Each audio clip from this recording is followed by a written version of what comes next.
Good morning, everyone. Welcome to the session today. Today is our first session. I'm going to give you the demo. What are the course content that we're going to discuss? And the very first thing what I will do is like today, how to create a free tier account in the GCP. That is what is the agenda today. And first, I will also tell you what is the course content that we are going to discuss in our session. Okay, so all the things related to the course content, and after that I will tell you how to create a free tier account in the GCP. First, let us understand what is a Google Cloud Platform, guys. Okay,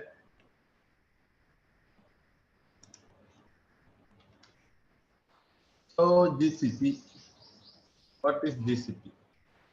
Okay, so we are seeing nowadays cloud platforms become very famous because cloud platforms are mainly responsible for the cloud computing.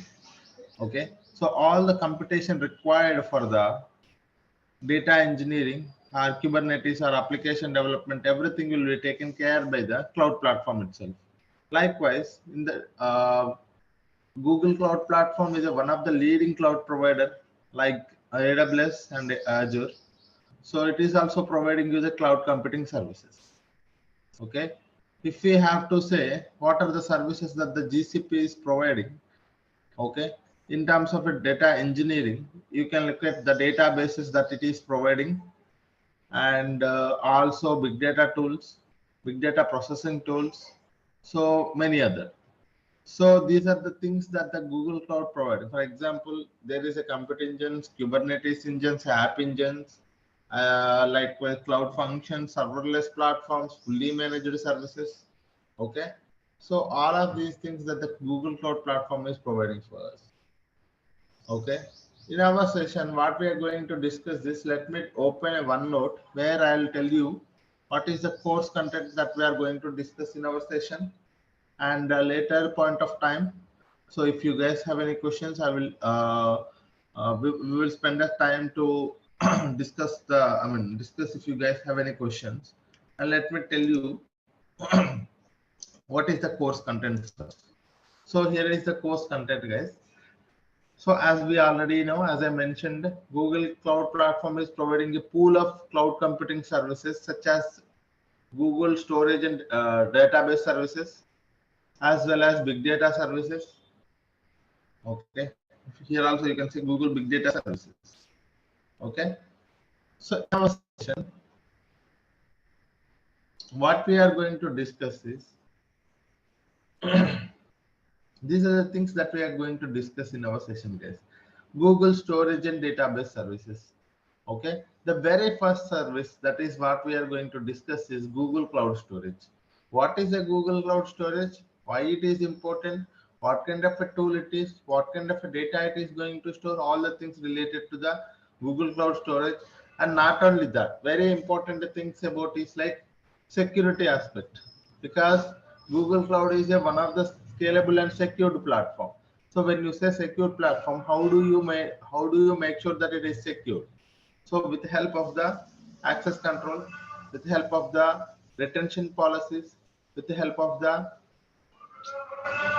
bucket access. So all of these things we are going to discuss. And after that, we are going to look at the cloud SQL. Okay. For that one, let me actually open my pen.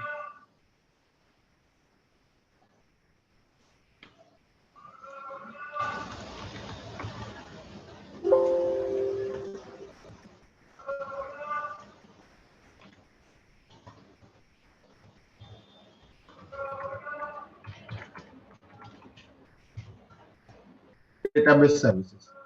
Okay. This is one point where we will be able to learn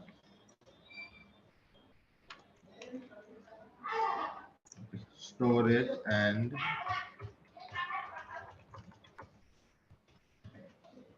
database services.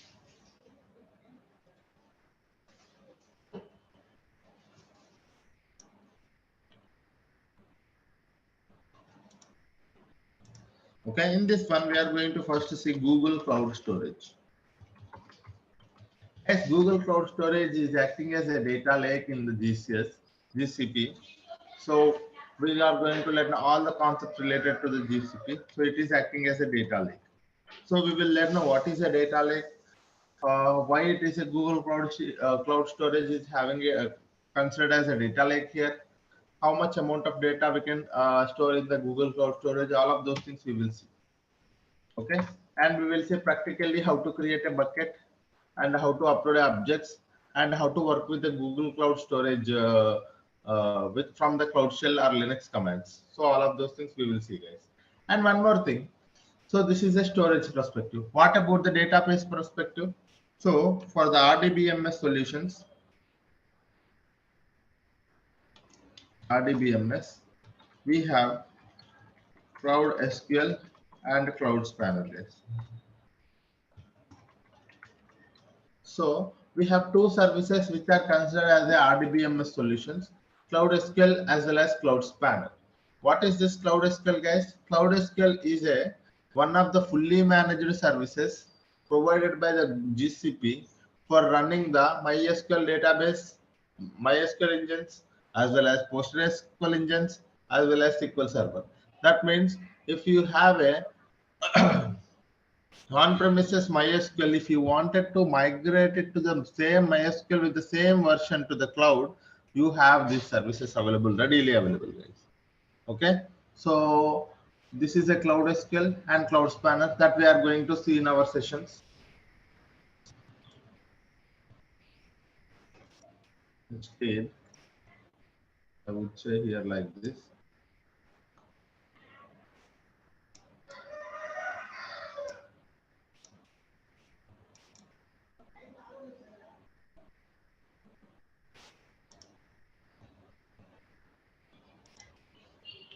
Storage services.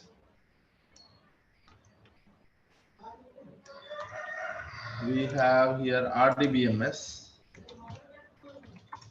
In RDBMS, we have first one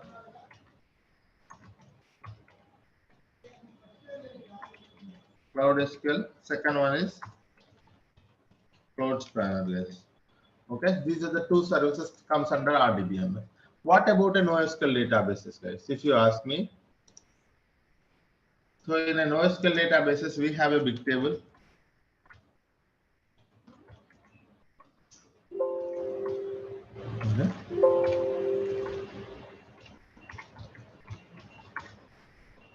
NoSQL databases.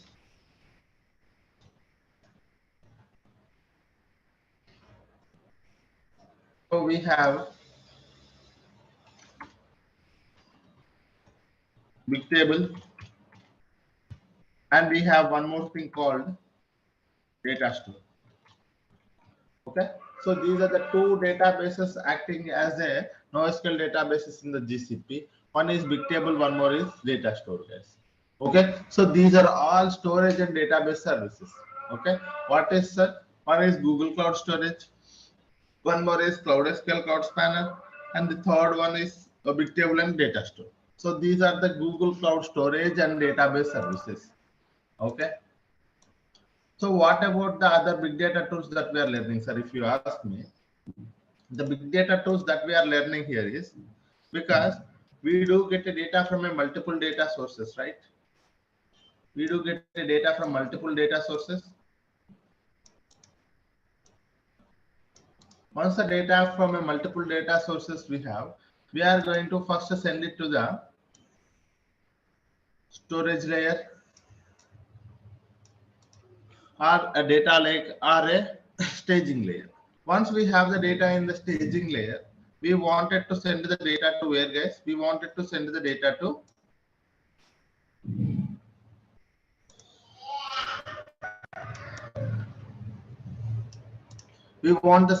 send that data to the data warehouse. After that, there will be a different users will be there. Either it will be ad hoc request, or it will be a reporting purposes, or it will be a business manager asking for a requirement. So there will be different requirements. So based on those requirements, we are going to create some insight tables on the data warehouse those will be used for the reporting purposes, or those will be used for the decision making purpose. Okay, so this is how it looks like this. If I wanted you to understand clearly, so here data will be first ingested into the data lake. So here it can be an RDBMS.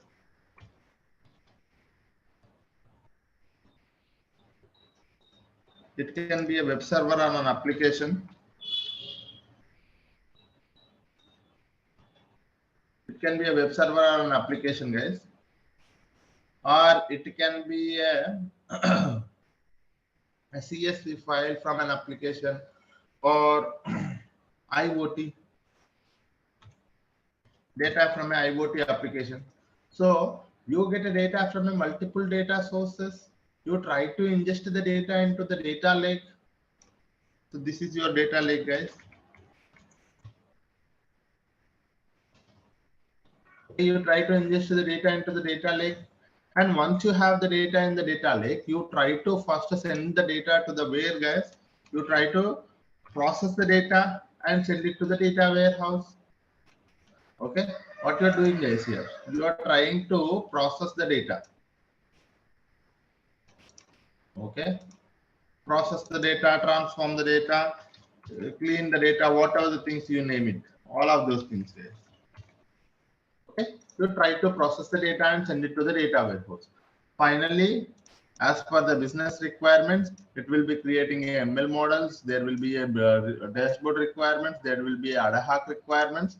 So based on the BA requirements or ML or some ad hoc requirement. Ad hoc.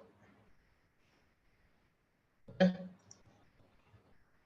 So this is how it will be, guys. Okay, so this is what is a typical architecture of a data world, guys. A data engineering, in a data engineering, what we will do in a high level, if you want you to understand, this is what we do, guys. So we will be working on an ingestion process. Here it is a source, guys. You can think this is a source. Okay, from source to the staging or a data lake, people call it as a storage layer.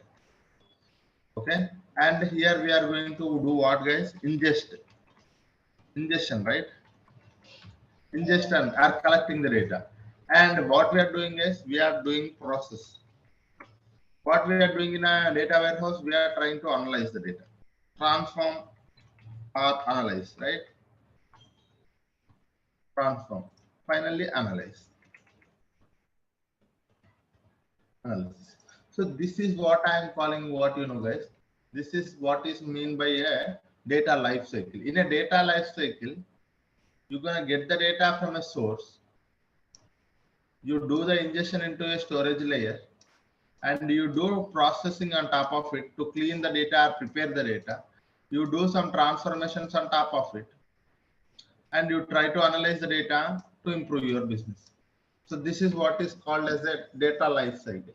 In a data life cycle, ingesting the data, collecting or ingesting the data, and storing the data, processing or transforming the data, finally analysis, or you can also say dashboards, report creation. You can also say report creation, reporting. Okay, reporting.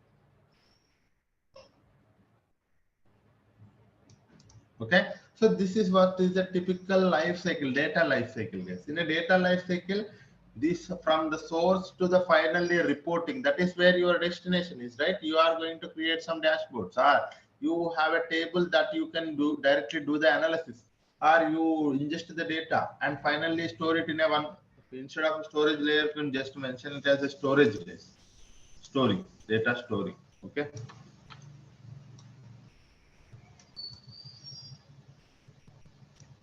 Okay, this is what it is, a typical architecture.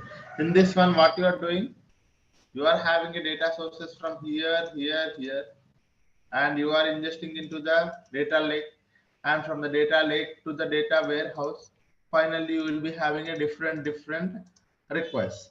So based on this one. So in a data life cycle, these are the processes that you are coming up with, guys. In this one, you see, you are having a source, sorry.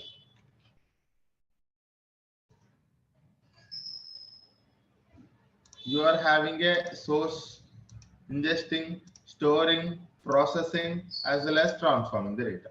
So this is what is a typical architecture. It will be real. This architecture is very helpful for you to understand the data engineering, guys. But here, what are the RDBMS? So, okay, sir, this is a data engineering life cycle. But you tell me what are the RDBMS technologies that we are going to learn in our sessions? If you ask me that question, okay. So here I have mentioned here RDBMS, Cloud SQL and Cloud Spanner. Sometimes it can be a non-RDBMS as well, nothing but a NoSQL databases as well. That can be a big table or a data store. Okay. Sir, for ingestion purpose, what are the tools that we are using, sir? There are plenty of the tools for the ingestion purpose. People are using the PubSub, people are using the Kafka connector. We are going to learn the PubSub, guys. Okay. What about the data lake, sir? As a data lake, we are learning the Google Cloud Storage, guys. Okay. What is the data lake, sir? In GCP, we are learning the Google Cloud Storage that is acting as a data lake. Okay. And after that, we wanted to do some processing on top of it, right? This is also very important step, guys. This is not the very simple step. Processing. What are the processing tools that we are going to learn in our session? If you ask me, I want to mention those points here. Okay. Data processing services. Data processing services, that first thing we are going to learn is data proc for Hadoop and Spark environment. Data flow for Apache Beam with Apache Beam programming model. Data fusion for creating a data pipelines without writing any code. One more is Cloud Composer, nothing but Airflow environment, managed Airflow instance, guys. For creating a DAGs, it is a workflow orchestration tool where you create a DAGs with the help of the Python coding, guys. Very important tool. Okay, you're gonna look at the PubSub. And so these are the data processing systems that you are going to learn in our session, guys. Okay. So this is what I call as a data processing tool. Data processing tools in GCP. Okay. So if you wanted to process the data, okay, you can use these many tools. According to your requirements, sir, if I wanted to work with the data, if I wanted to work with the Hadoop environment and Spark environment, then you go for the data proc. If you wanted to work with a serverless platform and Apache Beam programming model, then you go for the data flow. You don't wanted to create a data pipe. You wanted to create a data pipeline, but you don't wanted to write any code. You wanted to create a pipeline and do the transformations without writing any code. That's where you have to go for the data fusion, guys. And one more thing, you have a plenty of workflows with you and you wanted to manage all the workflows, schedule them, manage them. And even if something goes wrong also, if you wanted to take care of the fixing the problems, issues, you can look at the logs. So all of those things, if you wanted to have, you can go to the Cloud Composer. That is the Airflow Manager instance where you will be able to have plenty of options available. You can schedule the pipelines, you can monitor the pipelines, you can create the DAX, you can do anything in there.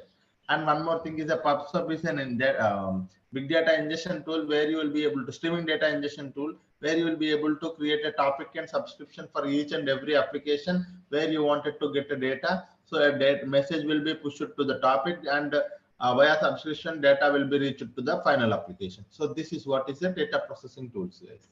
Okay. And after that, okay, after that, not only this one, sir. For example, in your company, you wanted to do some kind of a triggering. For example, think that in your data warehouse, you have created a one table and that table is having a lot of problems. Okay. If problems are more than one, you wanted to get an email alert. Okay. What do you wanted to do, sir? If a problem has, if the issues are more than one, you wanted to get an email alert.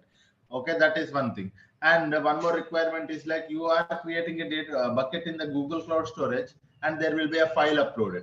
As soon as the file is uploaded to the data lake, you wanted to send it to the data warehouse by doing some transformations. Okay, so that is where one more you wanted to trigger an event. So if you wanted to do some kind of event based things in the GCP, you have a cloud functions readily available, guys. It is a serverless platforms. You can go for event based things. That is also we are learning, guys. Cloud functions very important tool. This is also okay. The cloud functions also we are learning. And if you wanted to manage the user and access, identity and access management, user and project management. If you wanted to manage your project and user access, that's where you have a very bigger tool. It will be available in all the cloud platforms. That is IAM, guys, very important. In IAM, what is a user, what is a user account, what is a service, what is a service account, and what is the role, what is the permission, everything, each and everything, because this will be very helpful for those who wanted to manage the access. Because as a 3 years, 4 years experience, guys, or more than that, we need to understand at least who should be having access to what. Okay, who should be having access to what, and what kind of actions he can do it in that particular service. Unnecessarily we don't want it to provide access to anyone, right? So that is where we will be taking care of all the user access as well as the project management with help of the IAM. IAM is a very authorization tool, I would say. Authorization tool in the GCP. Not only in the GCP, it will be available in the AWS as well as Azure as well. Okay, identity access management, guys, that is also we are learning. So you will be able to see here data lake, cloud spanner, cloud SQL, cloud spanner, bigtable, data proc, data flow, data fusion, cloud composer, pubsub, cloud functions, and user and access management with the help of the IAM. So these are all the tools that we are going to learn in a very detailed manner. Okay, data processing is here. And I sorry guys, I actually forgot a very important tool, that is BigQuery. That is our data warehouse, right? That is also comes, actually that is not a data processing tool, that is a data warehouse tool. It is a BigQuery.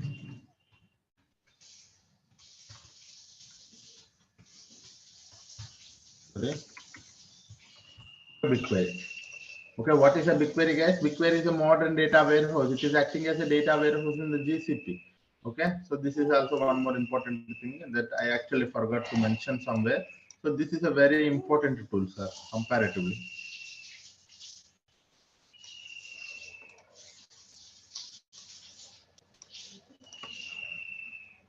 Okay, so this is all about the data warehouse. And if you wanted to connect it to the data warehouse and do some BI activities, we have a data studio and data looker, but we are not just focusing on those data visualization part, but at the end of the session, how people are connecting it to the data warehouse and doing some dashboards on top of our data, how and how it will be helpful for them. So we will see for those things, but it is not too much deeper, guys. This course is only responsible.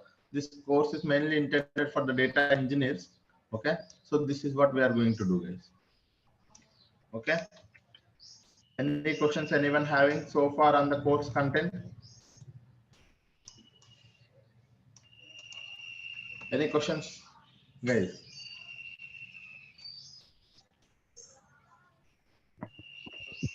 Yeah, hi Saidhul, good morning. Yeah, good morning everyone. Yeah, So in this course content, did you cover all kind of like a AD authentication, like Active Directory part is or not? so that is comes under IAM. Yes. Okay. Yes. And cloud functions. Okay. Yes, So it's a kind of like a developer tool. it's a data engineering. Which Okay. one you are asking? Cloud functions is a developer tool. Yeah, no. I'm asking. Basically I'm a .NET developer. So can I Okay, consume those services to how my of course. intention is to create service with authenticated Sure. authorized service, and I can consume that service through .NET. That yeah, you can learn a lot of things here. Yes. Yeah. Thank you. Yes. How much frequently will be using SQL? Your voice is very less. I couldn't actually hear. Can How yeah. how much frequently will be using SQL queries?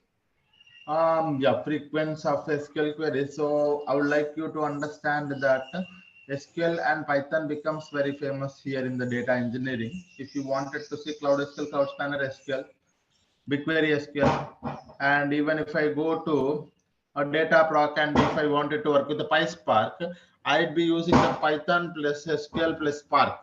Okay, so again it comes in SQL and data flow SQL, data fusion, no tool, cloud, it's a Python. So this is how it is, guys. If you wanted to understand all the concepts, whatever I am saying, so you would be able to, I am expecting prerequisite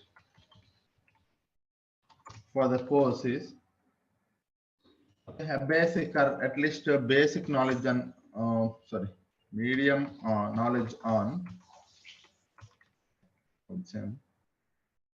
SQL and little bit of Python. Little bit, at least what is the data type. Okay, all the data types, if you learn it in the Python, that is enough. Okay, but SQL, I would expect a medium knowledge base.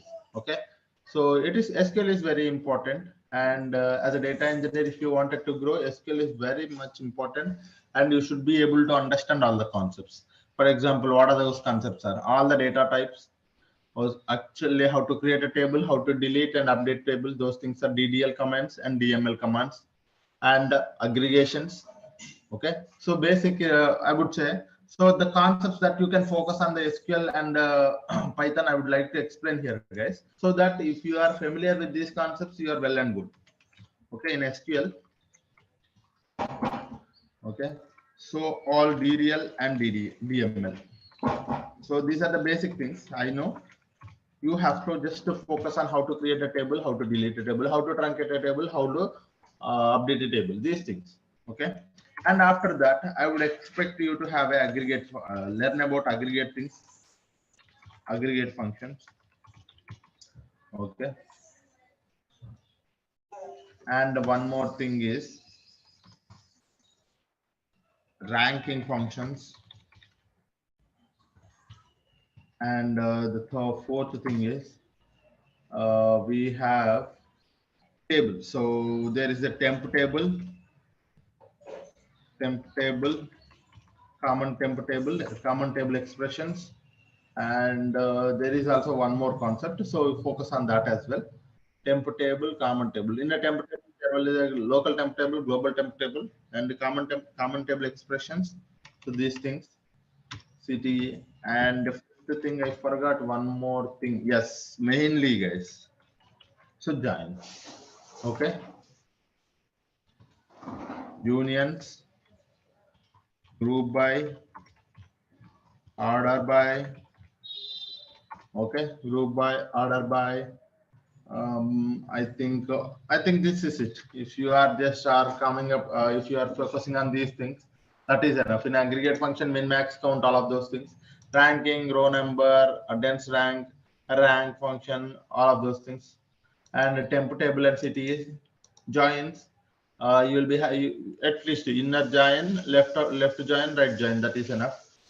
Unions, union and union all. Group by, order by. I think this is enough, I believe, for the SQL, guys. Okay, if I remember anything, I will tell you. For the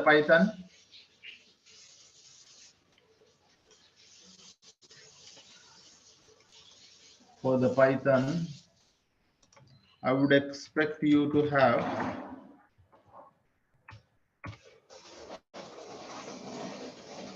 first thing, data types, guys. All the data types and differences.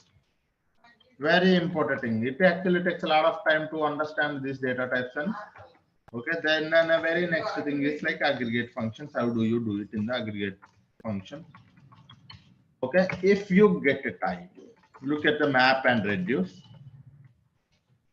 And if you still get a time, just focus on pandas framework. In a pandas, look at the data frame concept. How to create a data frame concept. That's it. Okay, if you are just focusing on these things, that is enough, I believe. Okay, all the data types, aggregate functions, map and reduce, pandas, data frame concept, if you get it. Okay, but minimum, the basic thing I would expect is this thing, all the data types and their differences. Because if I say list, you should understand what is a list. If I say tuple, if I say a dictionary, if I use some other data type, you should be in a position to understand what is an array. You should not confuse, right? You should not, you should not be able to, you should be able to understand each and every term that I'm using in the Python. So that is what I want you to understand. Okay, so these are the concepts that I would expect from you guys. These are very simple concepts. If you sit for this is for 2 days, this is for 1 day, you'll be able to understand all of these concepts. That's it. And development perspective, what we are going to learn in our session, if you ask me. So these are the prerequisites, right?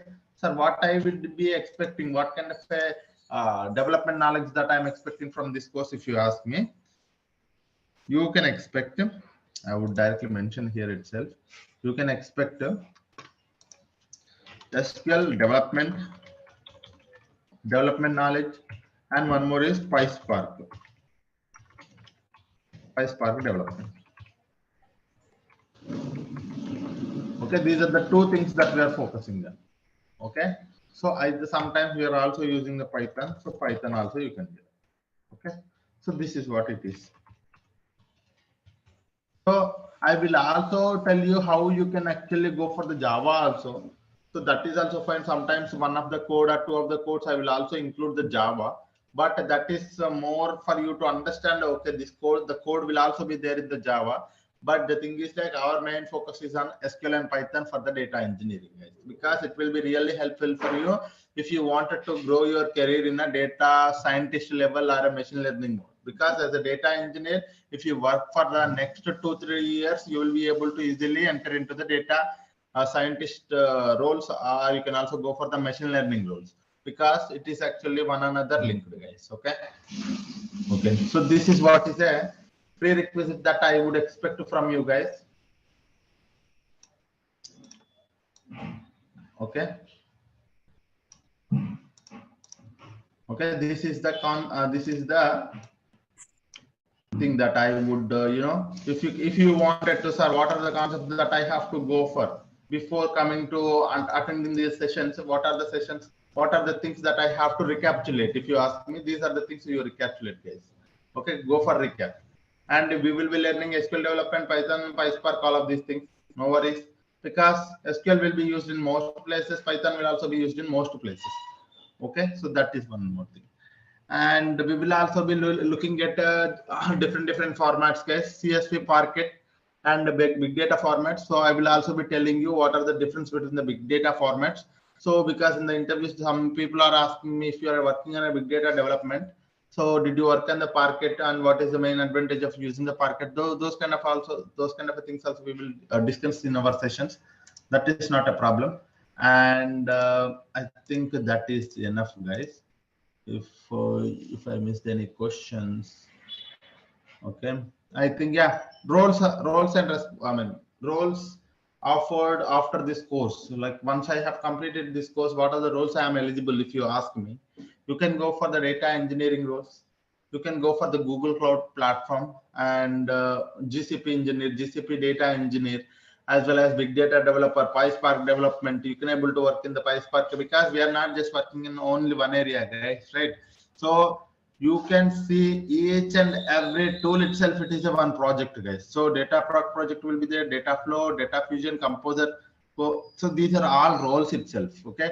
So some data engineer working on a data proc, some data engineer working on a BigQuery, some data engineer working data fusion, some data engineer solely working on creating a data.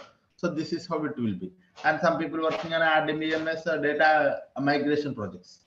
Okay, data lake projects. So these are all things are related to the data projects only, guys. And after this, all the concepts are covered. Okay, during our course also we are going to cover many projects. So few projects are covered. I mean, once for example, if I am talking about a data proc, while I am doing the data proc, I will be able to cover the project as well. So what are how many projects that we are covering? If you ask me, guys, we are going to cover almost 4 to 5 projects, real-time projects. And one more thing is, like, these are real-time projects you can able to put in your resume. That is one point. And one more thing I want you to understand is, like, okay, so whenever we talk about a one service, I would go to the Google Cloud Platform and I will try to explain all the things about that service theoretically and practically, and I will implement a solution there itself. So what you have to do is like you take some time in the day and you have to practice the same thing so that you will be able to understand, because practice gives you a lot of knowledge, guys. Understanding everything seems very simple. Okay, while I'm explaining, everything seems very simple, but after 2 days, 3 days, if you don't practice the thing, you wouldn't be able to understand the concept after 2 or 3 days. Okay, I want everyone to put at least spare 2 hours every day, 1 hour for the class, 1 hour for the practice session. Okay, so that is what you have to do, guys. And this course actually takes 40 to 45 hours, guys. More than 40 hours. Okay, more than 40 hours it will take. Okay, we will be having a daily Monday to Friday, 1 hour, 1 hour session. Okay, this is one more thing, and recordings will be shared to your emails. You will get a recording, guys. And one more thing is like what I actually forgot. Course duration, course content, daily 1 hour session. I think this is it, guys. Okay. Okay, this is one thing. And someone is asking me if you guys have any questions, you can ask, guys. Floration, do speak, please. Hi, sir. Good morning. Yeah. Yeah. So the thing is that I am a VMware guy. Come from last 8 years, I'm working in VMware. So this platform is completely new to me. So is that a good decision to go for that this course? Yeah, it will be really helpful for you guys for going to this course. It will really helpful for you. And because why I'm saying is like a data engineering is a foundational course. And one more thing, in our course, I will be starting from very basic to the advanced. I cover sometimes what is a data. I mean, because when we talk about a relational databases, I would talk about what is the data, what are the classification of the data, what is meant by structured, unstructured, semi-structured data. And one more thing is like what are the types of databases available, DBMS, RDBMS, and NoSQL databases. So from starting very basic to the advanced level where we will be able to automate the data pipelines. Automation, until the automation, we will be covering every aspect. So this course will be really helpful for you if you wanted to build your career in the data engineering. Data engineering is not simple, guys. One more thing I want you to understand, very trending technology, very trending.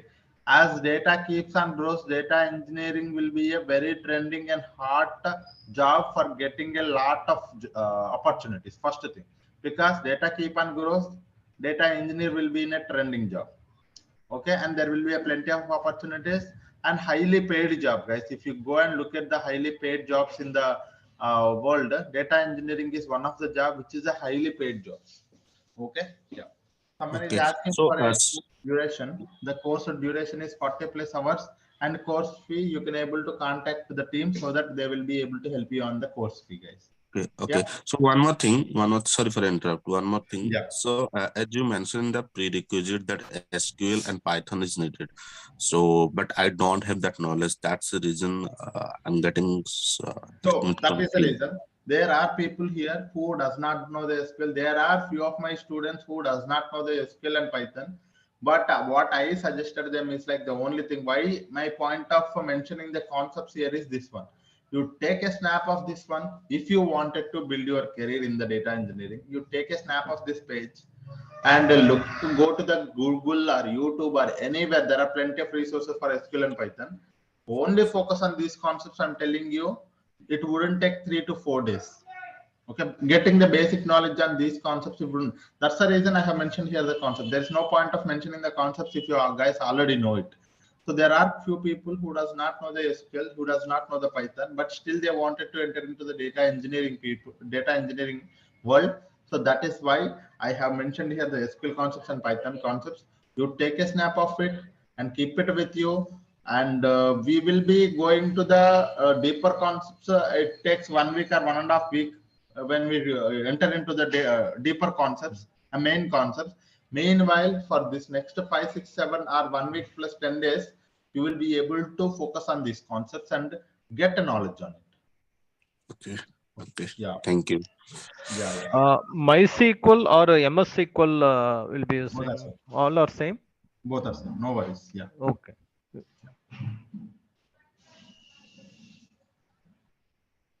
So someone is asking me, I'm planning to make a move in the data engineering. I'm having a 10 years of experience in the Oracle database. How it's helpful for me?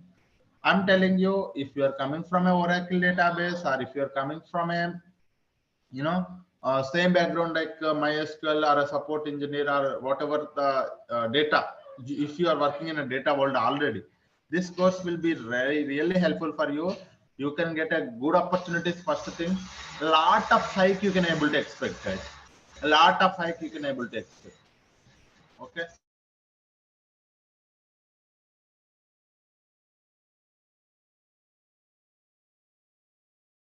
Okay, so you can expect a good opportunities, and you, if you wanted to be in a trending job, this role really help you.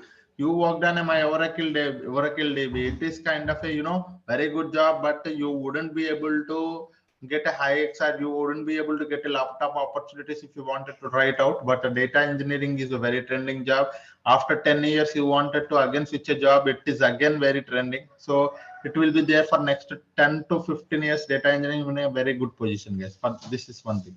And what is the course fee and who can help us to let us know? So for the course fee, guys, you can actually go for, okay, um,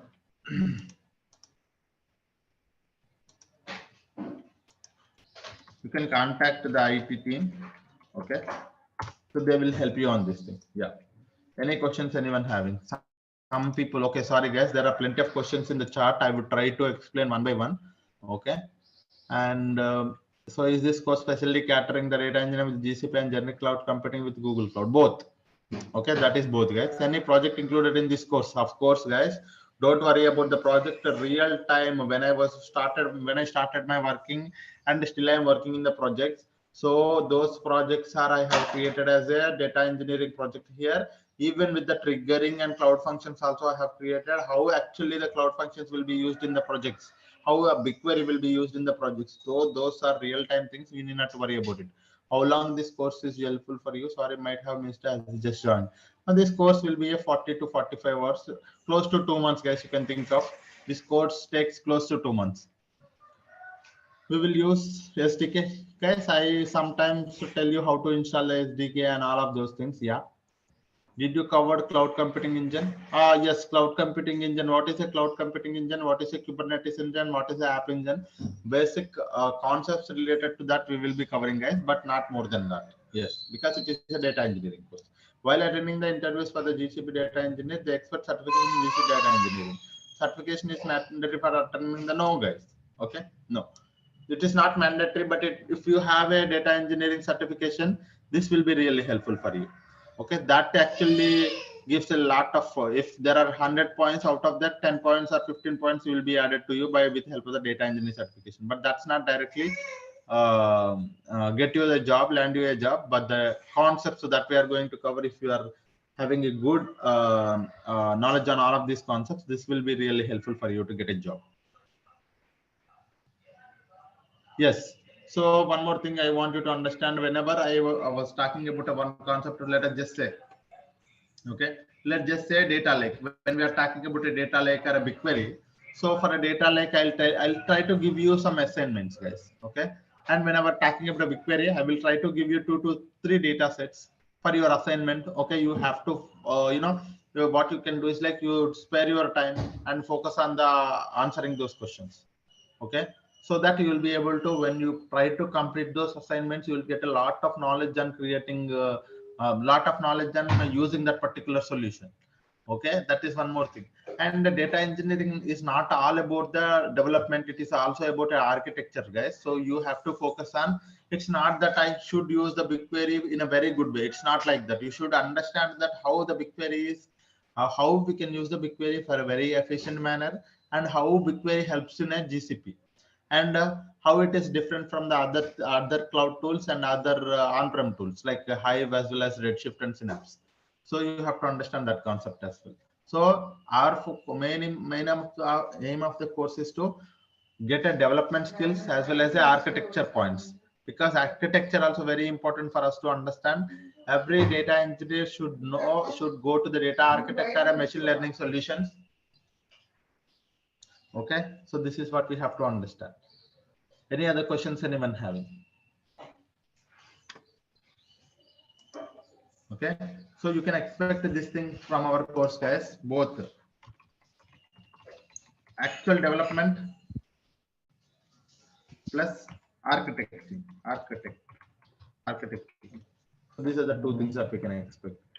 And I have mentioned here the all the course details on the chart, guys. You can also go through it. Okay.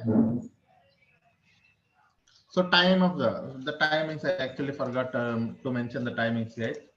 The timings are same timings, guys. 7:30 to 8:30 a.m. Okay, same timings every day. Okay, so these are the timings. Yes. Yeah. Any questions anyone having?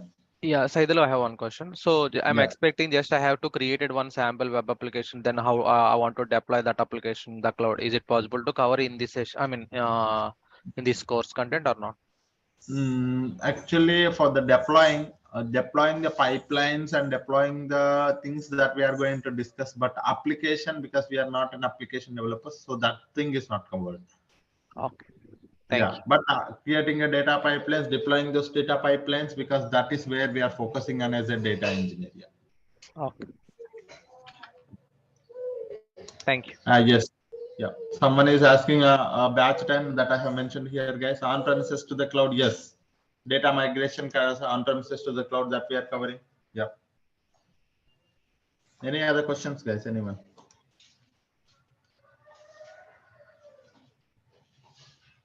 From tomorrow onwards, we will be having a initial classes, guys. Today is a demo class, right? So that's the reason. Yesterday's we had a workshop. Today we are having a demo class, first demo. So in the first demo, I'm telling all the things that we are going to cover in our session. Tomorrow, I am going to start with the Google Cloud Storage. So before that, I want you to understand how to create a free tier account. Okay. So I would tell you tomorrow itself. Okay. It wouldn't take more than 5 minutes or 10 minutes. Okay. Tomorrow I will tell you how to create an account. And this is an course content and everything, guys. If you guys have any questions, you can ask me. Otherwise, if you have time, I will tell you how to create a free tier account today itself. Yeah.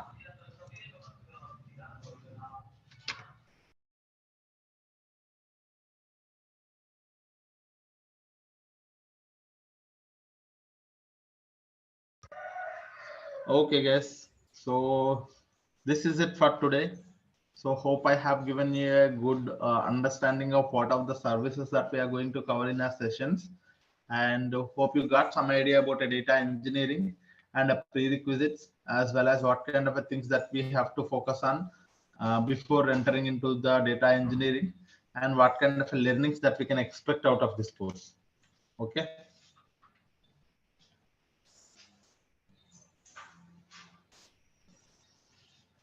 Okay. So there will be a comparison, guys. So someone is asking AWS to the GCP. Whenever I am covering one service in the GCP, I would also tell you what kind of a service that is the same available in the AWS as well as Azure as well. So you will be able to have some knowledge on topic names of each and everything. But the only thing you have to understand, one thing is like, if you learn one cloud tool, that means you are learning all other cloud tools. The only thing is like you do not know the proper terminology. That's it. Okay, so if you are learning one tool, that means one cloud tool means you are learning other clouds as well. Okay, so don't think that if I learn what could be a thing, that if I go to the company, if they're asking me to work on AWS, it's the same thing. You need not worry about it. The technology is same. The only thing is like a platform is different. That's it. Okay, any GCP support job roles. So all these things, development plus support plus big data developer plus admin plus, this course will be for all of the things, guys, because we are covering the IAM for the admins. We are covering the if you are wanted to go for a support, you need to know the services first.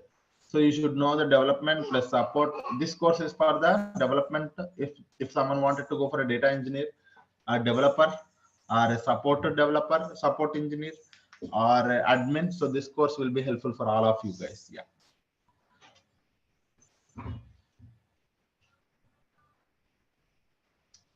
Okay, guys. Any questions? Okay, guys. Thank you all. Okay, it's so it's almost 8:30. So I'll be here for next 2 minutes. If you guys have any questions, you can ask me.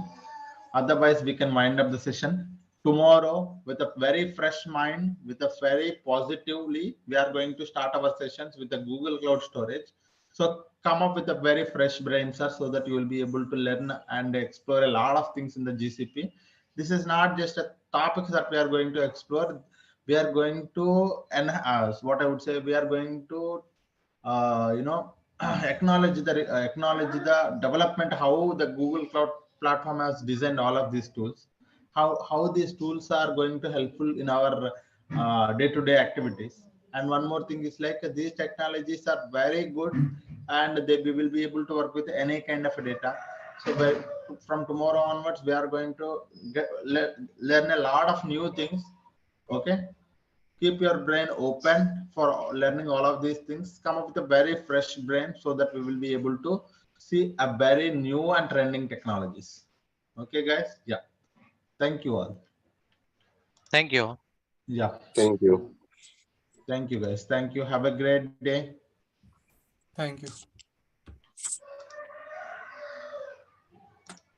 Will you be sharing today's recording? Yes, you will get a mail for today's recording, guys. Don't worry on that. Yeah. Yeah. Thank you all. Have a great day.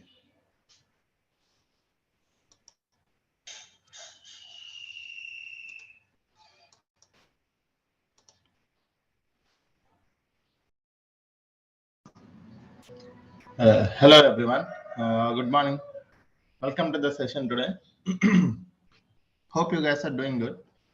So, yesterday we had discussed what is the course content and everything. Recording in progress. Right? From today onwards, we're going to discuss the very first topic, that is in a GCP, we have a GCP database landscape and big data landscape. So one by one, we are going to start with. So in a first half, I'm going to explain few concepts related to the databases, that is our Google Cloud Storage. And after that, we're going to start with at the second of our session, I will tell you how to create a free tier account in the GCP, so that you'll be able to create a free tier account. After that, you'll be able to practice what are the sessions that we are having in. So let me start with the session today.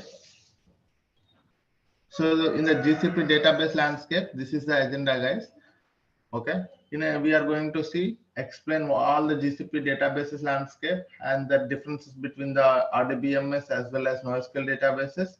And in this one, we are going to look at the Cloud SQL, Cloud Spanner, and Bigtable. Okay, so these are the things. So first, we're gonna see data lake modernization in the GCP. If you wanted to have a data lake in the GCP, how we can have it? So which tool can be acting as a data lake in the GCP? Let us see one by one, right? So yes, we already know what is a data lake, guys. A data lake is a centralized repository to store the data. Okay, a centralized repository to store or retrieve the data as per the business requirement, right? So what kind of a data we can store, guys? You can see here. We can store structured data, semi-structured data, unstructured data. We can store either if it is a batch data or streaming data.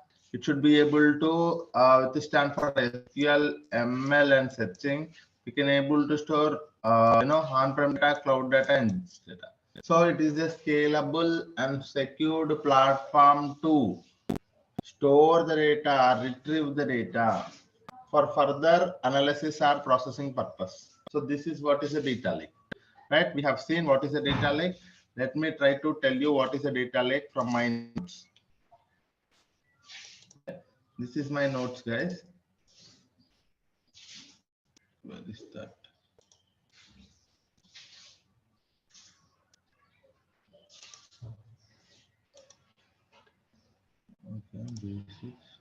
Yeah. So this is what it is, a data lake. I hope you guys can see my screen clearly. Okay. So usually you get a data from a multiple data sources. So in a data lake, the data lake should be withstand to store any amount of data that is coming from a multiple data sources, and it should not restrict any data format. It should allow any data format to be stored, any amount of data to be stored, and it should be scalable platform and also secured platform. Okay, so that is what is a data lake. A data lake is a centralized repository to store or retrieve the data. And what kind of a data we can store, guys? Any kind of a data we can store here. Okay, and do we have any restriction on the number of files that we can store here? No, there is no restriction on the number of files that we can store in the data lake. Okay, and it is a scalable and secured platform, right? So this is what is the definition of a data lake. Now let us see data lakes using a GCS. In a Google Cloud platform, we have Google Cloud Storage is acting as a data lake. What is that? Let us see now. Okay, so this is Google Cloud Storage is as a data lake in the GCP. So what is a Google Cloud Storage, guys? So let me go to the print and try to explain you guys one by one.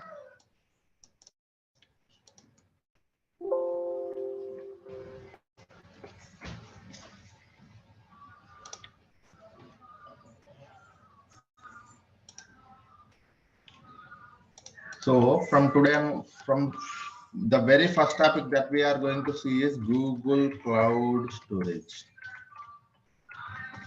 What is a Google Cloud Storage? Let us see first.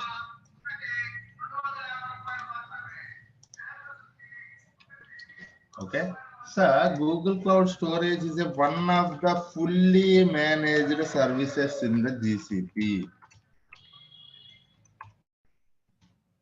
What is this one, sir?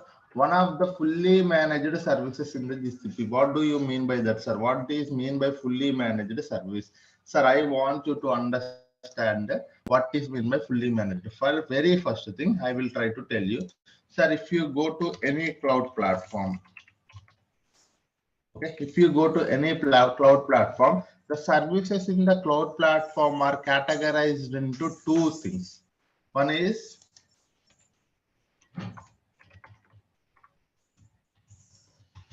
managed instance,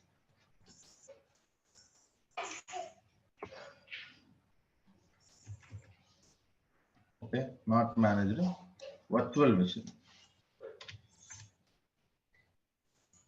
Second one is managed instance, and third one is serverless.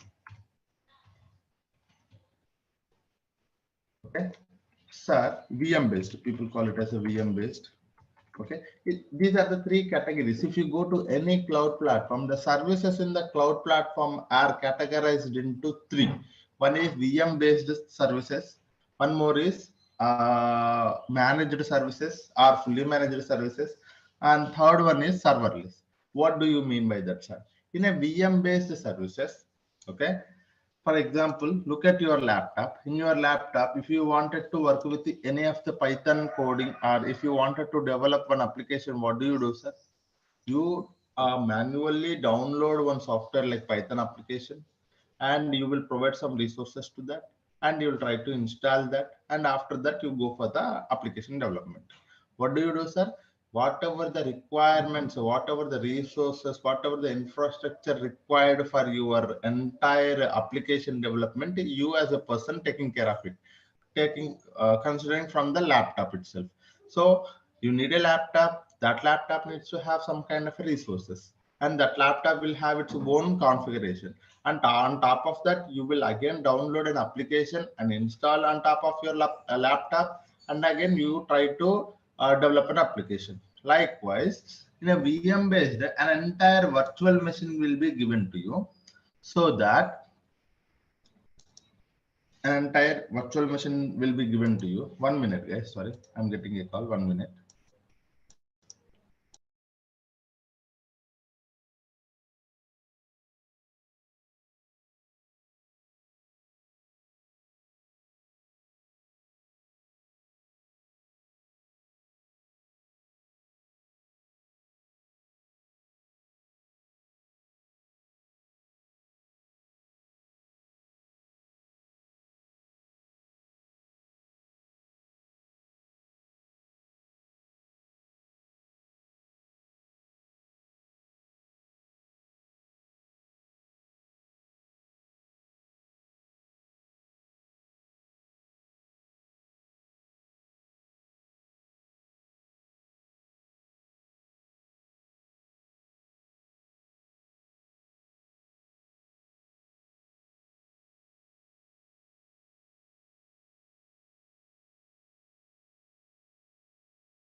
Sorry guys, I back now. So there are three categories in the cloud platforms. One is VM based, managed, and serverless. But before this one, if you wanted to understand, there is a one more category which is not a cloud platform. That is non-cloud platform. That is, we call it as an on-premises, right? So we have a one more thing is also there, that is on-premises. It is not a cloud. In on-premises, if you wanted to work with any of the application development, you have to manage your physical infrastructure. Okay. Physical infrastructure you have to manage. Again, if you need to have a separate environment, you have to manage your virtual machine. Manage the virtual machines. Manage the VM. And again, if you wanted to work with an application, you have to manage your application. Okay, because you have to download, install, all of those things. Again, you are the person need to develop the solution. Okay, so in a typical architecture, this is the things happening is in any company. If someone wanted to work with the any application development, first thing there will be a resources part. One is infrastructure. So as a person, we have to take care of the physical infrastructure. Again, if we have to have a development environment separated for each application, we need to go for a virtual machines. And again, we have to manage the application configuration. And finally, we can develop the solution on top of the service. So this is what it is. So in an on-premises, you as a person have to manage all of these things. Okay, in a on-premises, we have to manage all of these things. Okay, but if you go to the cloud platform, what is the main advantage? Let us see one by one. Okay, very important thing, guys. No one will tell this point, but you have to understand, because somewhere you are seeing a VM based services, somewhere you are using a managed services, somewhere you are using a fully managed serverless platforms. So now you will be able to understand the concept of this one. Okay, in a VM based, you need not to manage the physical infrastructure, because the physical infrastructure will be provided to you in the form of a virtual machine to you. In the cloud platform, you need not to manage the physical infrastructure, but you have to manage your configuration for the virtual machine. You have to manage your application platform as well as development. Okay, in a VM based services are hosted. People also call it as a hosted, guys. VM based are hosted services. In this one, you need not to manage the infrastructure here, because infrastructure will be provided to you in the form of a virtual machine. And after that, managing the virtual machine, managing the application, and developing a solution is on you. Okay. But who will be taking care of the physical architecture? The cloud platform will be taking care of it. And if you go to the second category, that is managed services, the physical infrastructure will be taken care by the cloud platform, and managing the virtual machines also taken care by the virtual platform, and only the application and development will be taken care by you. Managing the application, managing the developing a solution will be based on you.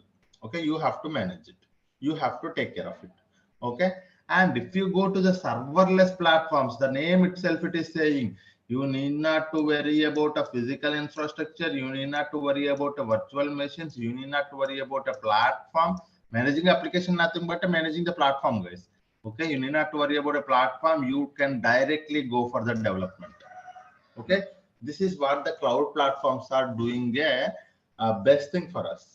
Okay, because they are taking care of a lot of burden from us. If you go to the virtual machine based, an entire virtual machine will be provided to you. When they have given a virtual machine to you, all the configuration will be given to you, guys. If you need this much of, if you need 500 GB, 1 TB, 10 TB, 100 TB of storage, networking properties, as well as the RAM, if you need to have a lot of CPU, you can select it. Okay, so a highly robust virtual machine, you can select it. If you go to your laptop is a small machine which will be having only small configuration. But if you wanted to have a very heavy machine with a large properties, you can select it. Okay, that properties will be that management of the virtual physical infrastructure will be taken care by the cloud platform. How, sir? We already seeing some data centers, right? Google have its Google data center, Amazon having its Amazon, and that's where they are managing the physical infrastructure and managing the virtual machine, managing the application, and developing an application will be on you when you go to the VM based services. If you go to the managed services, physical infrastructure as well as managing the virtual machine will be taken care by them. Only the application development, application and its development will be upon you. Okay. And if you go to the serverless, only the development part you are talking about. Because we will see in our upcoming classes what is a fully managed, what is a serverless. So if you go to the VM managed, you can look at the compute engines. Okay, compute engines are there. Kubernetes engines are there. GCA, GKE. So these are all comes under VM based services. Guys. If you look at the managed services, we are every day looking at managed or fully managed. You can see that. So managed services are like managed services, Dataproc you can think of. Very good example, Dataproc.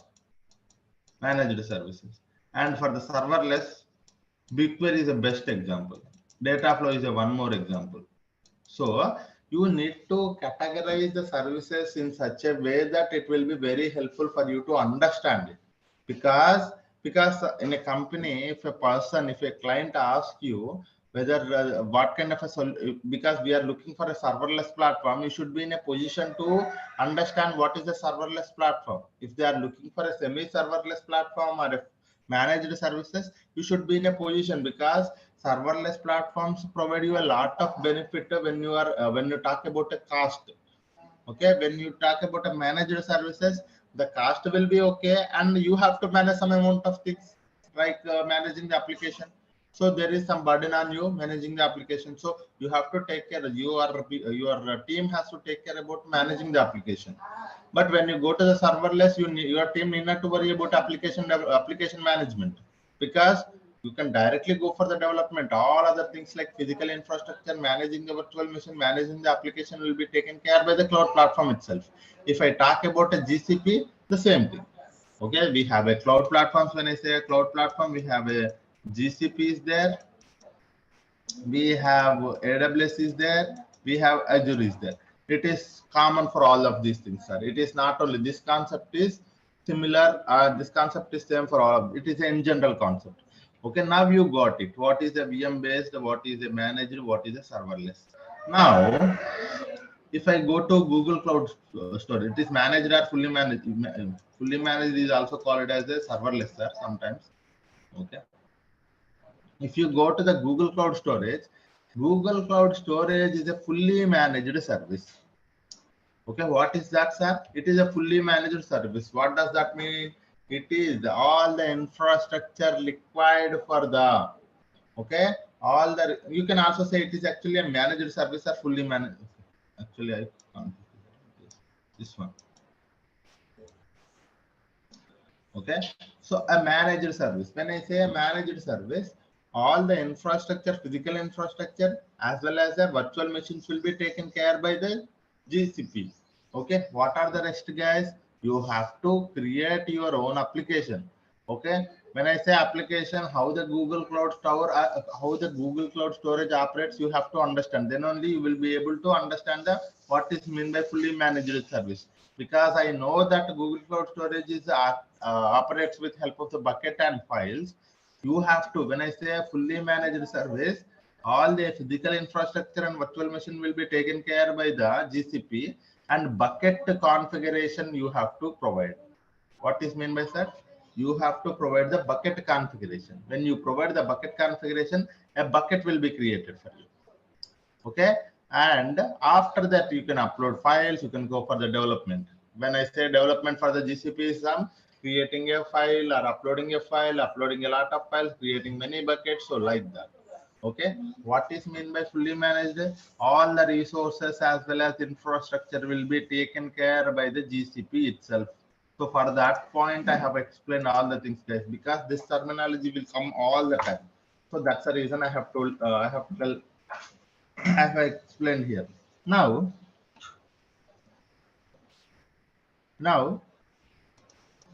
sir, it is now I understand that it is a fully managed services. So the infrastructure will be taken care by the GCP. That is fine. So now tell me what kind of a service that the Google Cloud Storage is. What is the main intention of having a Google Cloud Storage in the GCP? So if you ask me, it is a service for storing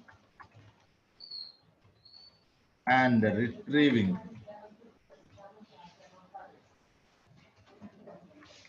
the data. Okay, so what kind of a service it is, sir? If you ask me, it is a service for storing and retrieving the data. Sir, what kind of a data I can store here? Sir, what format data I can store here? Sir, how many files I can store here?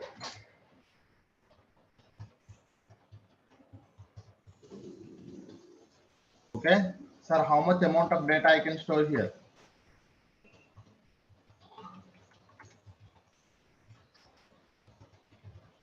Okay, so sir, it is a fully managed service. It is a service, I would say. It is instead of that,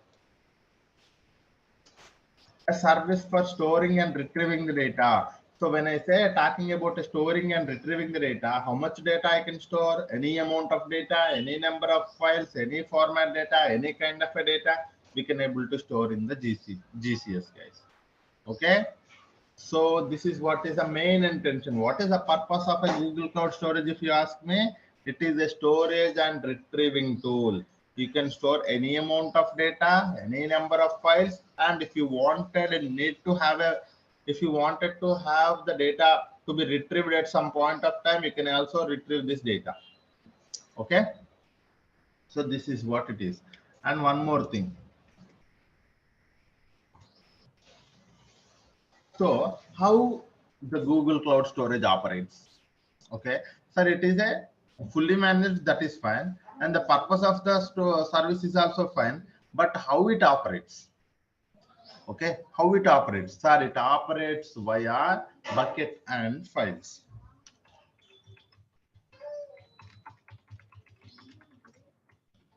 Okay, it operates via bucket and files. Sir, some people does not know what is a bucket. I want you to understand this terminology now. Okay. Sir, what is a bucket? Sir, a bucket is a container. The terminology is this one, sir. Bucket is nothing but a container. Or some, if you does not know what is a container, also you can think of your folder.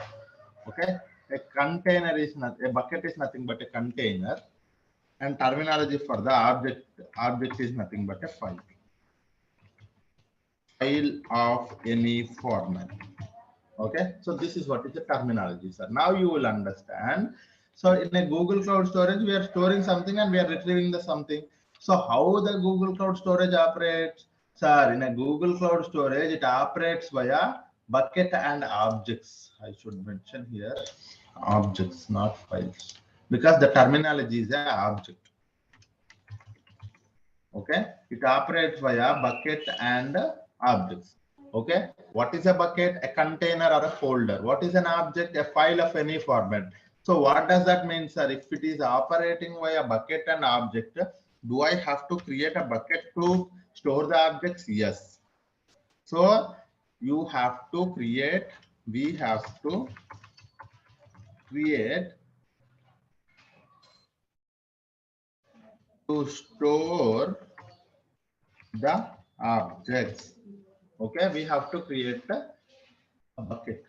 To create a bucket. So any number of buckets you can create it. Any number of files you can upload it to one bucket. So this is what is it. This is how the Google Cloud Storage operates, guys. Okay, how the Google Cloud Storage operates, sir? A Google Cloud Storage operates via bucket and objects. So in the terminology, what is a bucket, sir? A bucket is nothing but a container, and an object is a file of any format. and we have to create. If I wanted to store some data, what I have to do, sir? If I wanted to store some data inside a Google Cloud Storage, what I have to do? I have to go to the Google Cloud Storage and try to create a bucket, and inside that I can upload the objects. What do you mean by objects, sir? It is nothing but a data, nothing but a file, right? So this is what is it is how operates, sir. So far everything seems good. The fourth point I want you to understand that it allows Google Cloud Storage allows worldwide storage and retrieval. Okay, that means, what does that mean, sir? I do not know. One more basic concept it is coming, sir. You have to understand there is a concept of region, multi-region,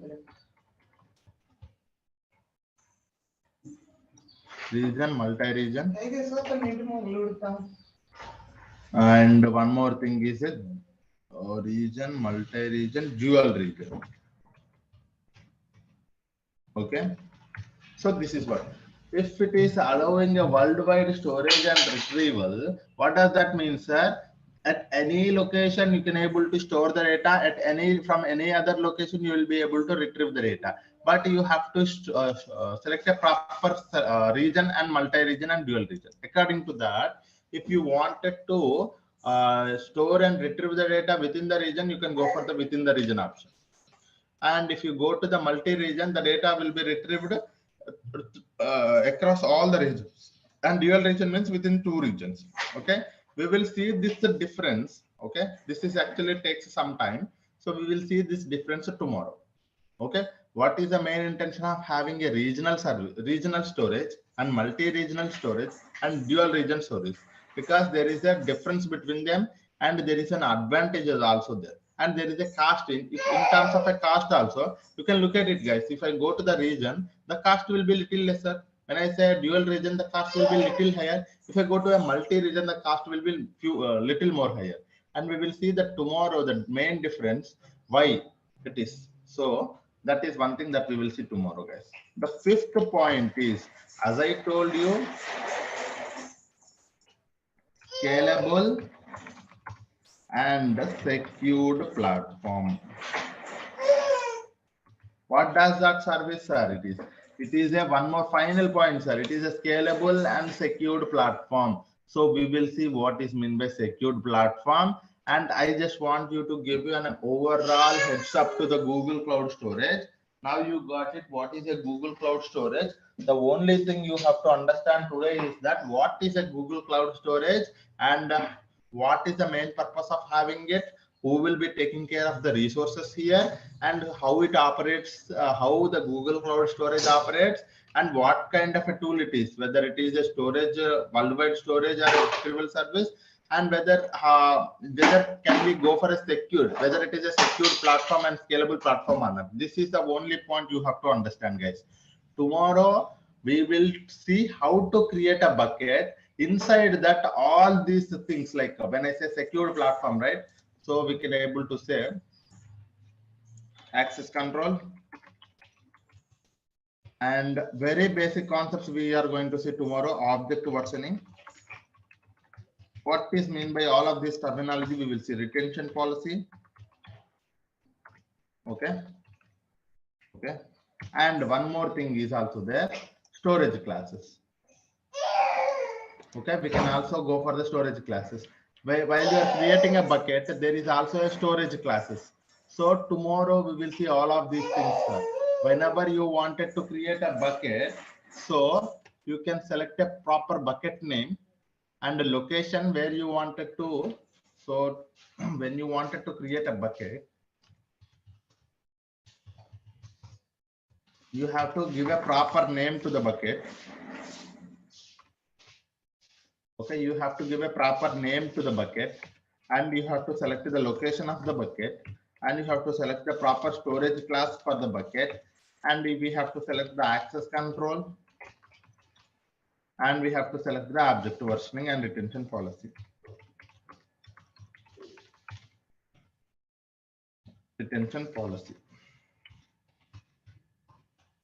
Okay, tomorrow we will see in while we are creating a bucket, all of these concepts we will see because these are the practical concepts. Okay, so what are these? How we have to give a proper name to the bucket, because it is not directly, sir, I can give any name. Okay, it is not like that. It has to be a globally unique name. How to select a location? When I say select a location, we know that we have a region option is there, we have a dual region option is there, we have a multi-region option is also there.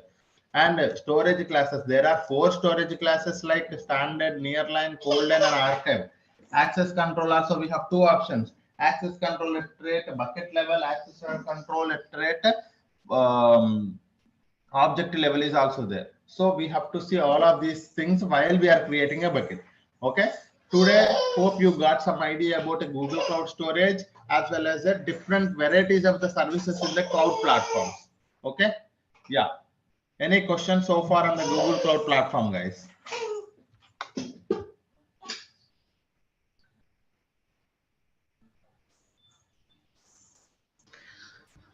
If we created a storage in a region type, after that we can change to multi-region or dual region after uploading the files in region. No, that's what. So there are few properties that you can change it. There are few properties once the bucket is created, you cannot change it. Okay. So that is, I have actually properly documented that. Tomorrow, I think we will see. Okay. What is a bucket and how to create a bucket. So bucket configuration. See, when you look at the bucket configuration here the location, you see for the location, this is we have selected a US West 1 and it is not editable. Okay, so when you create a bucket, you cannot, once you have selected a proper location to that bucket, you cannot later edit it. If you wanted to edit it, you just have to delete your entire bucket and you have to create your bucket with that particular location. Okay, that location is a region, multi-region, dual region as per your question, right? But there are few things as you selected a storage class standard as well as access control fine grained. So labels if you wanted to add. So these are the editable properties. Okay. So this is a metadata of the bucket. There will be a metadata for the object will also be there, guys. There are 2 things: metadata about object, metadata about bucket. So in a metadata about bucket, you will be able to understand which properties can be changeable even after the bucket is created, and which properties cannot be able to change later after the creation of the bucket. Okay. So as we talking about, once a location is selected, location type region is selected, you cannot change it later. Hope I have answered your question. Yeah. Sir, one question. Yeah. So in terms of, suppose we create a bucket and we have it in one region, and suppose we don't want to delete that bucket, we just want to replicate that bucket and keep a duplicate of that, and with added functionality in terms of adding location as well. So can we do that? Yes. So this is for, it's a one scenario that what you wanted to do is like you have 2 buckets, right? It's 2 buckets, right? It's not only 1 bucket, right? So as I told you, because I'll tell you why I said 2 buckets, because when you wanted to create a bucket, the name of the bucket is globally unique name. Okay, you cannot give a same name to the 2 buckets. First thing. Okay, so when you give it 2 names, that means they are two buckets, right? So what do you wanted to do is like whenever I upload a one file to one bucket, you wanted to have that same file in one more bucket also, because you wanted to copy the data. So that kind of scenarios that we can see in our upcoming topics, because I have such kind of scenarios we can easily have with help of the cloud functions. I will create a one cloud function code. That cloud function code will be doing is like, it is a serverless platform. In the backend, what it will do, it will try to copy whatever the data that you are uploading to the one bucket, and it will copy it to the one more bucket, so that whenever you do that activity, it will be backend, it will be doing this activity as well, so that there is a copy of your data. Okay. Okay, got it. Yeah, this can be done. Yes, we will be having such kind of scenarios, plenty of practical scenarios We are seeing, and I want you to, if you are coming across such kind of a scenarios in your company also, you tell me, we will implement that solution. Okay, so that we will do, guys. Okay, I just don't want you to tell you a course and stop it here. I just want you to, if you guys have such kind of a scenario, sir, I am facing this kind of a problem, so can we implement such kind of a solution, or can we at least see an architecture for this solution? So that kind of scenarios we will see if you are coming across. So please let me know, that's not a problem. And someone is asking a question, can you teach how to create a bucket via SDK? Sir, yes, we will create a bucket with the help of the Cloud Shell. Yes, of course. So I will tell you how to create a bucket two ways, sir. You can also see here. So because each and every, I want you to understand this point. I think I might not have told you this point. So let me tell you this point. Where is this? Yeah. So, sir, very important thing. I will write it here. There are two ways. There are more ways, but mainly two ways for me. Two ways to interact with GCP services. There are actually two ways for me. Okay, I don't know how people say, but for me, in my classes, I will tell there are two ways if you wanted to interact with the GCP services. One is UI, one more is code. Okay, one UI is nothing but a console. Code is nothing but a Cloud Shell or Cloud SDK. Okay, or SDK, Cloud SDK. Okay, this is what.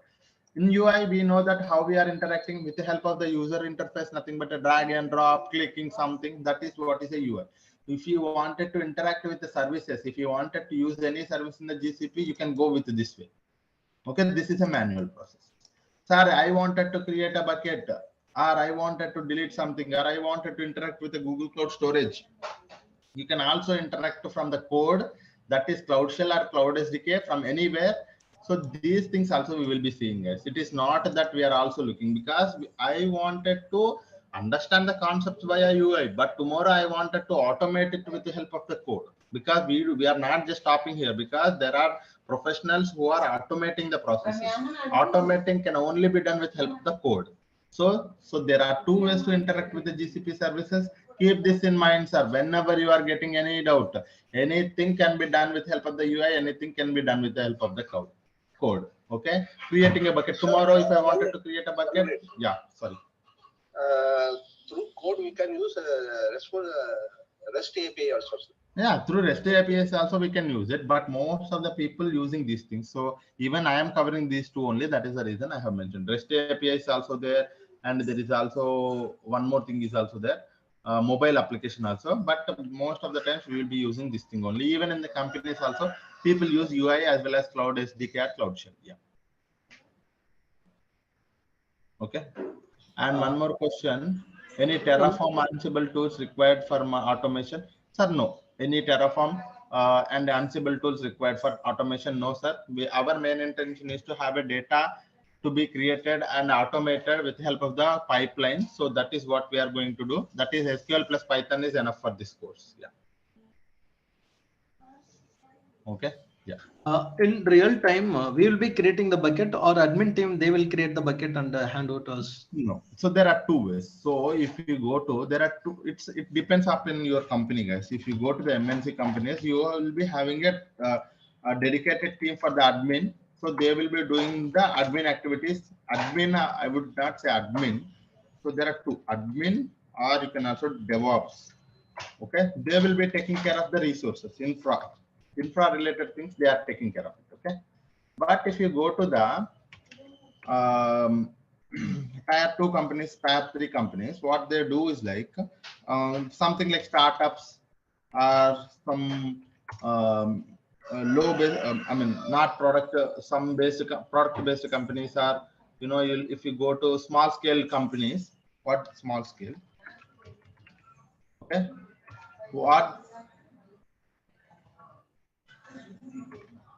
What they do is like they will provide an entire, because it is a small startup company, and you have to do everything on your own. In that case, you will be getting a chance to work on the UI. You will be getting a chance to creating a bucket, anything. You yourself have to work with the admin activities as well. That means IAM, all of those things, and permissions, roles. You yourself have to create a bucket. But when you are going to the MNC companies, most of the times they will not providing you access to do that. But there is an environment called sandbox. In that sandbox, you can do anything. But if you look at the prod environment, they will not provide you no access at all. Okay. If you wanted to practice anything, you can go and do it in the sandbox. But in the startup, you will be providing an access to all of the things. You can able to work with that. So this is what it is. Okay. Yeah. You will a team BigQuery with loading files with the real-time scenarios. Yes, guys, I will teach. It's not team, right? You will teach. Yes. So you will teach BigQuery with loading files with the real-time scenarios. Don't worry about that. We will be having a plenty of such scenarios. Data proc, data flow, everywhere we are using the BigQuery. And I will take some CSV files. I'll upload it to the. I'll upload them as a. I will upload it to. Sorry, I will create a tables on top of those CSV files. And one more thing also, what we will do is like we will automate that process. Okay, as I told you, I don't want it to manually do it tomorrow. Okay, if a file CSV file available in the GCS bucket, what I wanted to do, sir, automatically it has to create a table inside the BigQuery. Okay, that automatic scenarios we will see. Don't worry about that, sir. Plenty of automations, plenty of scenarios, topics, real-time things we are going to see in our thing, guys. Don't worry about that. Yeah, just to focus on the knowledge, you will be able to get a lot of you know, real-time scenarios from me. The only thing is like, please be attentive during the class. Yeah, yeah. Now, so this is enough for today. What I will do is like I will try to tell you how to create an account. So we will see tomorrow rest of the concepts. Okay. Now let us see how to create a bucket. Sorry, it's already 8:20, guys. Okay. So let me. Can we see it tomorrow or shall we see it today itself? Sir, I would tell you. Some people are asking for the. Yeah. Some people are asking for the slides and some people are asking. So slides I may not be sharing with you, but what I will do is like I will share you the material. Okay, what is that material? It is a very robust, and you see the material for the Google Cloud Storage tomorrow. Today we have seen, right? What is the Google Cloud Storage? This is access to my notes I will give you, sir. What is a GCS? How to create a bucket? All the concepts, high level concepts. And note, oh, here I have mentioned, sir, whenever you use any service in the Google Cloud platform. Okay, this is one more thing, two costs associated. One is storage cost, retrieval cost. Tomorrow we will see this point. Okay, so these notes I will provide it to you guys. Okay, I will provide access to the my notebook. This is my OneNote notebook. We will be having all of these things here only. So I will provide access to that. And so that for that one, I want everyone to complete your registrations. Then only there will be a group created. There I will provide the link for that so that you will be able to access it. And access also not provided to all, guys, only for those who have registered. And if I got an email from the team, I will provide access to that particular email. Okay. Yes. Yeah. So please complete your registration tomorrow. So please remember, make me remember, sir. Tomorrow, first thing we will create a bucket. We will create an account. Okay. Later only we will see the rest of the things. Yeah. Because it's already 8:20. Even I am having some other tasks. Yeah. Okay, guys. Thank you all. Hope you learned something today. So I want you to learn everything, almost everything, every day, whatever we are speaking. If you are unable to understand, please try to ask me. So that wouldn't be a problem. You can raise a question. You can raise anything. If you wanted to see a real-time things also, you can do. Okay. Complete your registration to get the notes, guys. Okay. Thank you all. Hope you learned something today. Thank you all.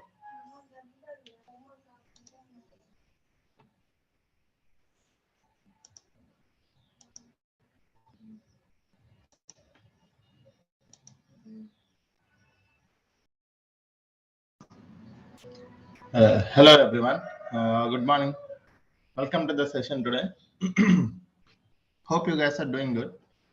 So yesterday we had discussed what is the course content and everything. Recording in progress. Right? From today onwards, we're gonna discuss the very first topic, that is in our GCP we have a GCP database landscape and big data landscape. So one by one we are going to start with. So in a first half, I'm going to explain few concepts related to the databases, that is our Google Cloud Storage. And after that, we're going to start with at the second of our session, I will tell you the how to create a free tier account in the GCP, so that you'll be able to create a free tier account. After that, you'll be able to practice what are the sessions that we are having in. So let me start with the session today. So in the GCP database landscape, this is the agenda, guys.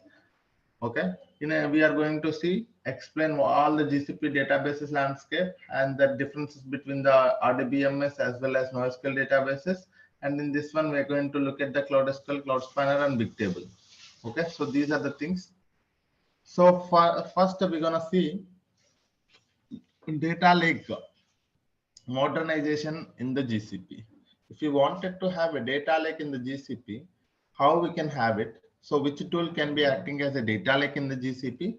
Let us see one by one, right? So yes, we already know what is a data lake, guys. A data lake is a centralized repository to store the data. Okay, a centralized repository to store or retrieve the data as per the business requirement, right? So what kind of a data we can store, guys? You can see here. We can store structured data, semi-structured data, unstructured data. We can store either if it is a batch data or streaming data. It should be able to stand for SQL, ML, and searching. We can able to store on-prem data, cloud data, and data. So it is a scalable and secured platform to store the data, retrieve the data for further analysis or processing purpose. So this is what is a data lake, right? We have seen what is a data lake. Let me try to tell you what is a data lake from my notes. This is my notes, guys. Where is that?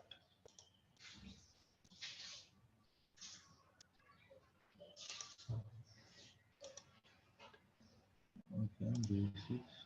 Yeah. So this is what it is, a data lake. I hope you guys can see my screen clearly. Okay. So usually you get a data from a multiple data sources. So in a data lake, the data lake should be withstand to store any amount of data that is coming from a multiple data sources, and it should not restrict any data format. It should allow any data format to be stored, any amount of data to be stored, and it should be scalable platform and also secured platform. Okay, so that is what is a data lake. A data lake is a centralized repository to store or retrieve the data. And what kind of data we can store, guys? Any kind of data we can store here. Okay, and do we have any restriction on the number of files that we can store here? No, there is no restriction on the number of files that we can store in the data lake. Okay, and it is a scalable and secured platform, right? So this is what is the definition of a data lake. Now let us see data lakes using a GCS. In a Google Cloud platform, we have Google Cloud Storage is acting as a data lake. What is that? Let us see now. Okay, so this is Google Cloud Storage is as a data lake in the GCP. So what is a Google Cloud Storage, guys? So let me go to the paint and try to explain you guys one by one.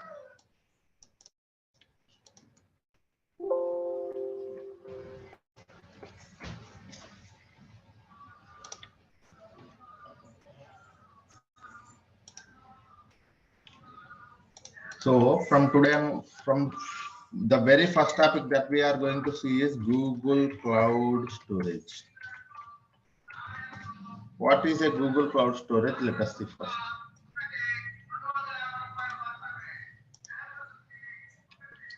Okay. So Google Cloud Storage is one of the fully managed services in the GCP. What is this one, sir? One of the fully managed services in the GCP. What do you mean by that, sir? What is mean by fully managed service?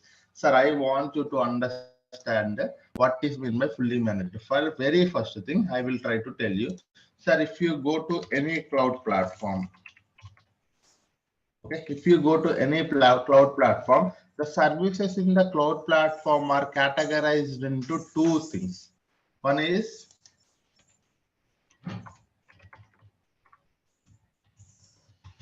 managed instance,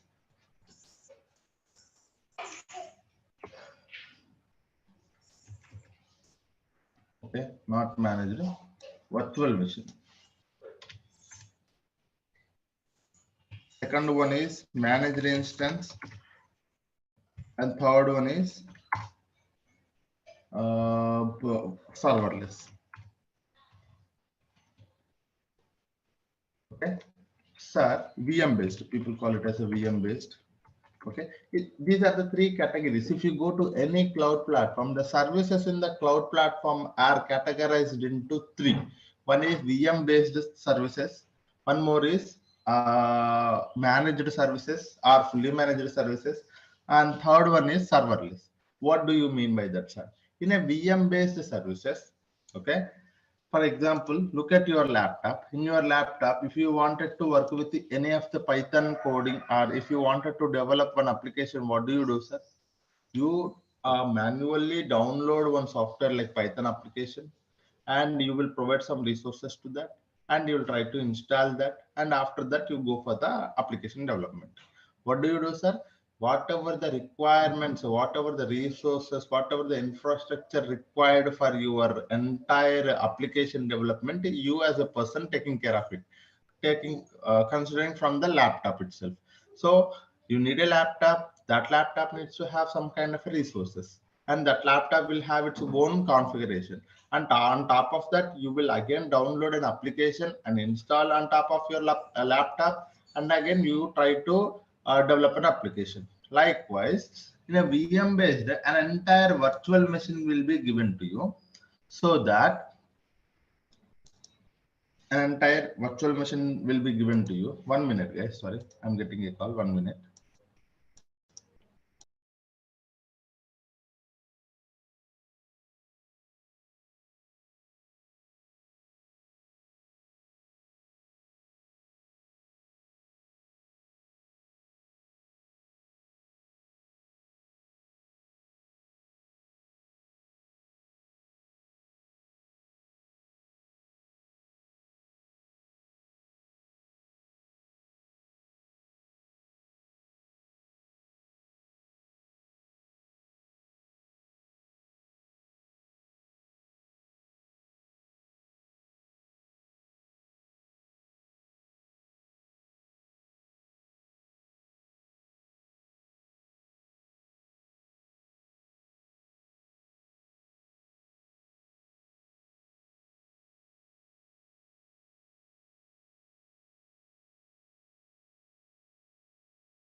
Sorry, guys, I back now.